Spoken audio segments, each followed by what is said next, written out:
Tonight on the University Report, we will talk about massage and learn more about the Ambassador Program. Good evening and welcome to the University Report. I'm Brad Straka. And I'm Zach Christensen. Here are tonight's top stories. Last Tuesday, April 2nd, was the Wisconsin Spring General Election. On the ballot was many local candidates as well as a couple statewide races. The two statewide races were for the State Supreme Court and State Superintendent of Education. Fewer than 20% of the eligible voting population voted statewide. Here are the results from the election. Michael A. Den won his election 768 votes to Stephen A. Becker's 487. Barbara L. Stockhausen won her election 334 votes to Michael Dackey's 131. State Superintendent Tony Everts won that one with 878 votes. Don Pridemore got 279 votes. Wisconsin Supreme Court Ed Falone narrowly beat Pat Rogenstadt 644 to 635. And State Superintendent Tony Evers won with 61% of the votes. Don Pridemore did get 39% of the votes. And for Wisconsin Supreme Court, Pat Rogenstadt 57%, beating Ed Falone's 43%. The Ambassador of the Republic of Liberia, Marie Burnett, visited UW-Platteville from March 18th to the 21st. She joined some classes to lecture and had a special reception on the 20th in the East and West rooms in the Marquis Pioneer Student Center. She is a native of Sierra Leone, West Africa, and lived in Dubuque, Iowa for a short period of time. Stewards of Children is a prevention training program that teaches adults how to prevent, recognize, and react in a responsible way to child sexual abuse. The program was designed for organizations that serve youth as well as individuals concerned for the well-being of children.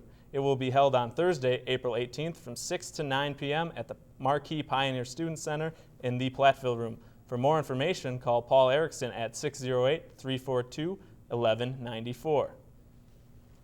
On Monday, March 11th, the Writing and Tutoring Services held an event to bridge the gap between international students and American students, staff, and faculty. A presentation was provided about various countries and multicultural topics. There are plenty of chances to check out this event, with the next one being Monday, March 18th. Contact Evelyn Martins at 608-342-615 for more information. The First Year Experience Office will be hiring peer mentors for the August 2013 Succeed program.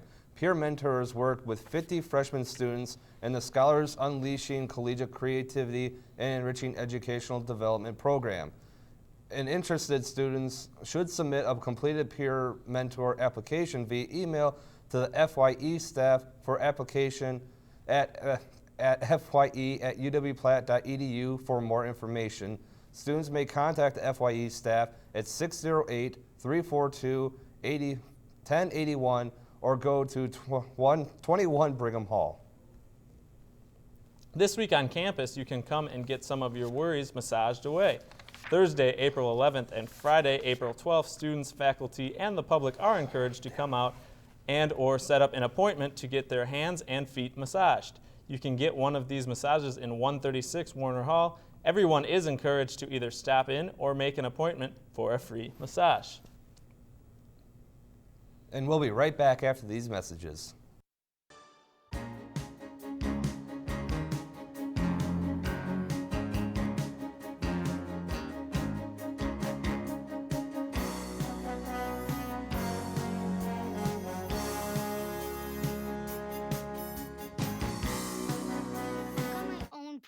To worry about.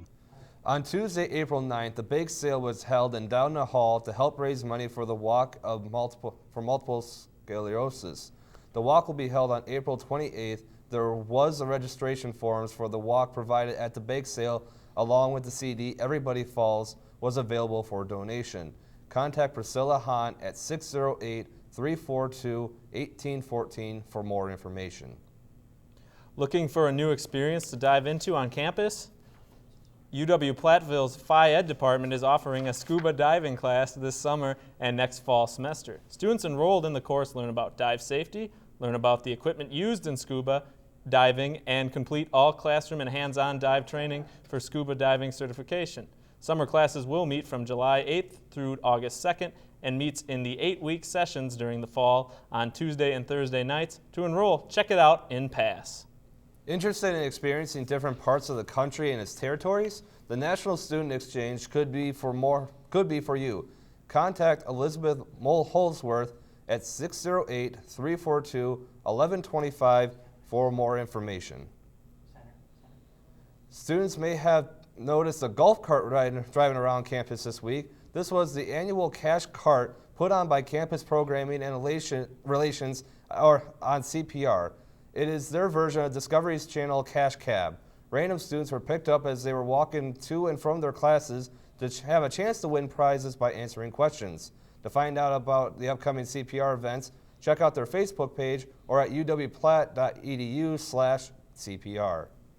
UW-Platteville has seen robust growth in the School of Agriculture in recent years, with approximately 800 students majoring in agricultural degrees.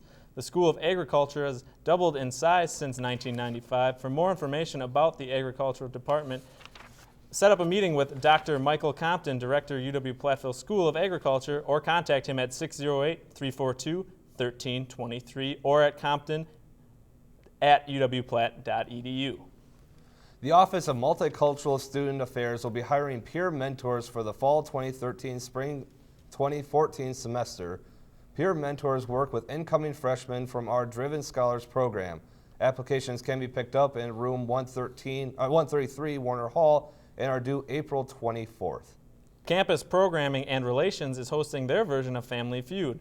If you and your friends are interested in playing, stop by the CPR office downstairs in the Marquee Pioneer Student Center and pick up a form. Sign-up sheets are due to the CPR office by April 19th, and the game starts at 7 p.m. on April 26th. The University of Wisconsin-Platteville Writing Center is holding an essay contest. The essay contest is extended to those on or around campus and should be submitted directly to the Writing Center. The essays are due Friday, April 19th. The Writing Center please ask that you submit your essay electronically, and the website is uwplatt.edu/writing center/files/essay contest.pdf. The writer of the contest receives $500, second place with $300, and third place with $200. And when we come back, we will have our interview, so stay tuned for that.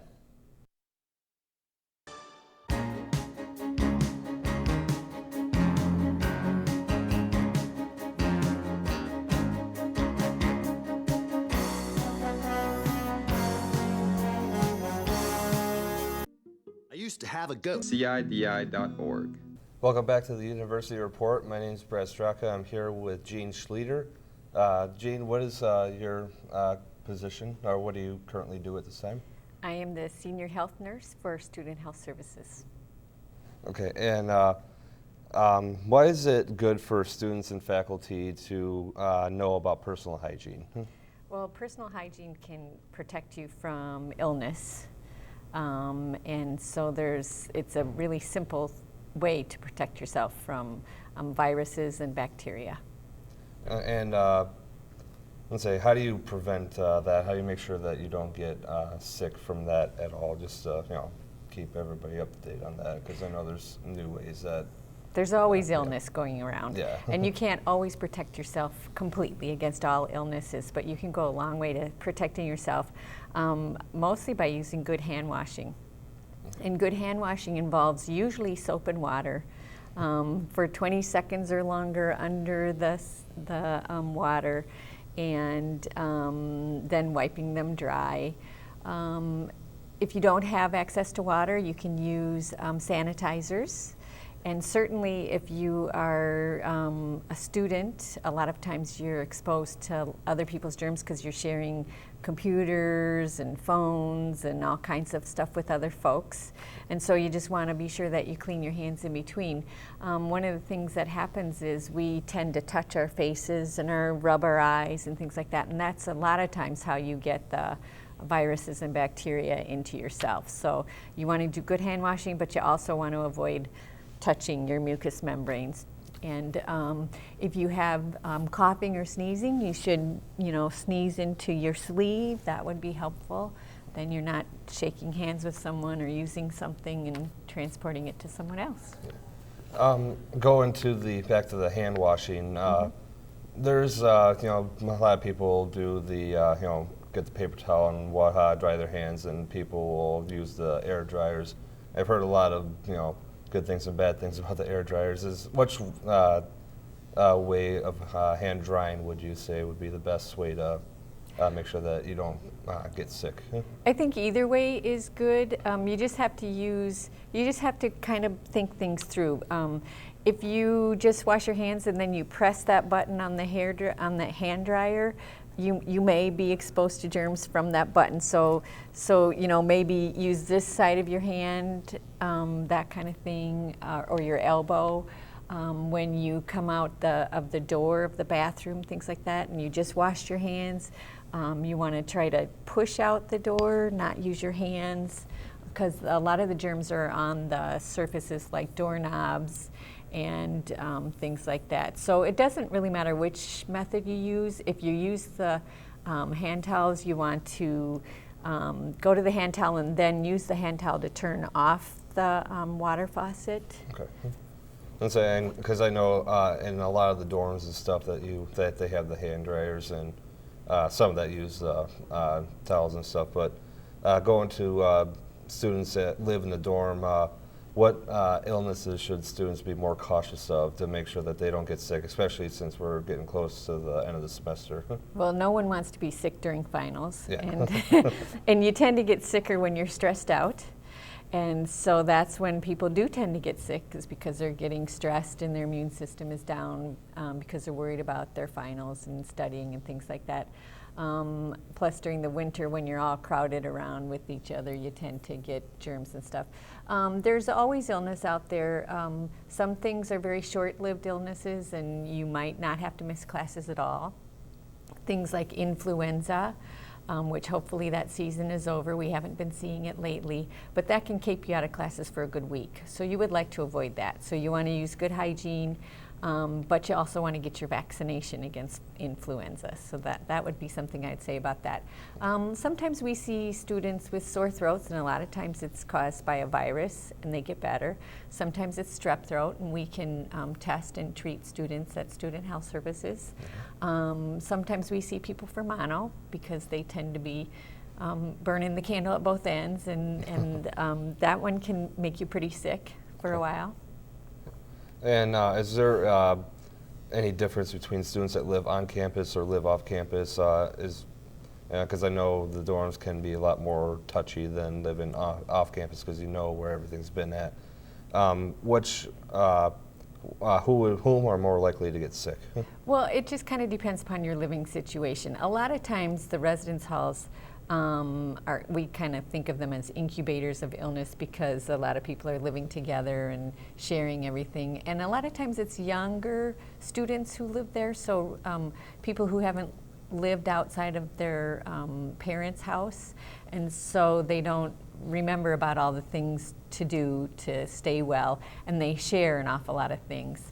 You can also have that same situation in an apartment, unless you're conscious of not sharing hand towels and not sharing drinking glasses at the bathroom sink, that kind of thing. Okay. And like I said, mentioned before that finals are starting to come up, and it's probably the most stressful time for college students. What's a good way for students to just kind of take their mind off of finals? Make sure that they still study, but to make sure that they know that, hey, it's not the end of the world. Well, the best thing to do is to take care of yourself. So, and it's always the best advice to get good nutrition. Sleep is probably the biggest indicator that you'll do better, so don't pull an all-nighter before your final. Get your rest and try to get your studying done in a proactive manner, not procrastinating to the last minute. Do things for yourself, like take a walk, go to a yoga class, things like that. Okay, and you mentioned earlier that the Student Health Services are on campus. Where exactly are they located? Student Health Services is located second floor Royce Hall. We're open Monday through Friday. And also counseling services is also located on second floor. You can always call us. You can always talk to a nurse about something. You don't have to be making an appointment. You can just call to ask a question, get some information. Okay. Let's say that's all the time we have. Gene, thank you very much for coming in and making sure that we make sure to stay healthy. That's our goal. Thank you. Okay. And we'll be right back with the Entertainment Minute right after this.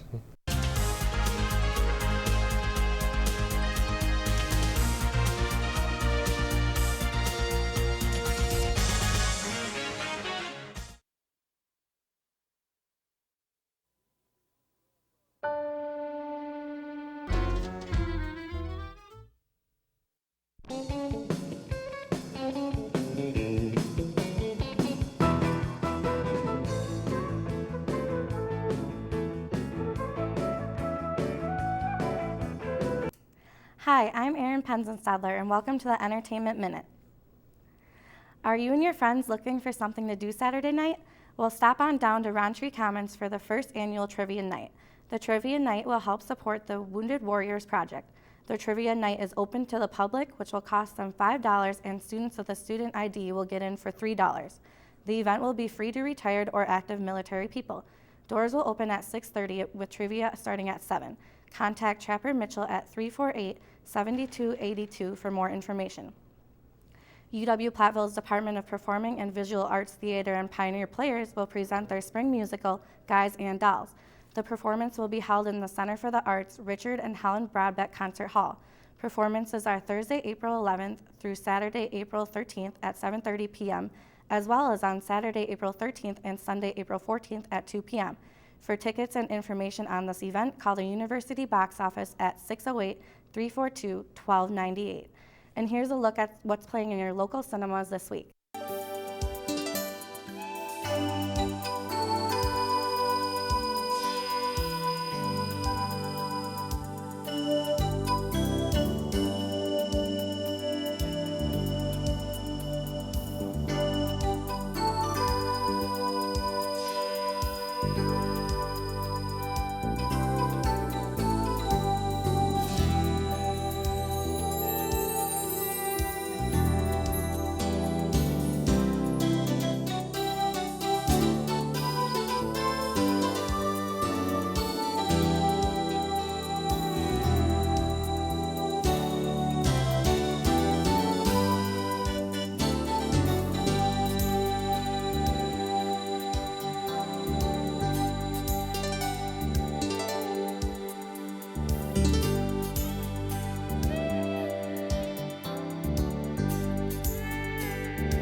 Former CIA agent Valerie Wilson will be the upcoming distinguished lecturer here at UW-Platteville.